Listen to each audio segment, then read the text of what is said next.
when you're rebuilding, like I found myself in, you have to redefine what success looks like for yourself.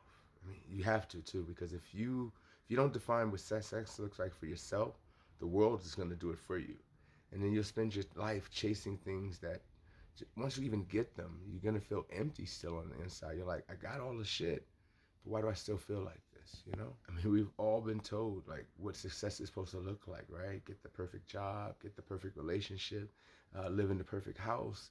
You know, this is all supposed to lead to your perfect life, right?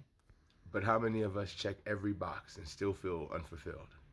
Because none of that means anything if it doesn't line up to what makes you feel alive, right? I know that feeling. I spent most of my life working and being successful in a career that got me all the way to the top. I mean, I ran everybody's business when it was all said and done. I wound up owning my own when it was all said and done. But I built all these things and still looked around and didn't even feel like it belonged to me. So I had to finally ask myself, like, if you had nothing to prove, if you didn't have these checklists that you've been checking these boxes, what would you actually want to do with your life? How would you want to live it? That question changed everything. Because that's when, you start realizing it's not about the numbers. It's not about recognition. No, it's about freedom.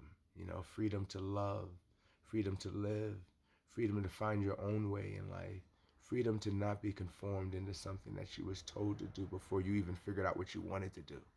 Freedom to just live life on your own terms. So I ask you, if you weren't chasing approval, what would success look like for you? If you stopped trying to live up to the world's expectations, what would it look like for you? What do you want? What makes you come alive on the inside? Because success is not just about, what you accomplish. It's about how your life feels aligned while you do it.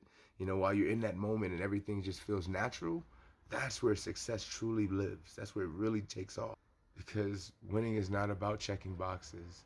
It's about living a life that makes you feel like you lived, like it belongs to you. Yeah. What does success look like for you?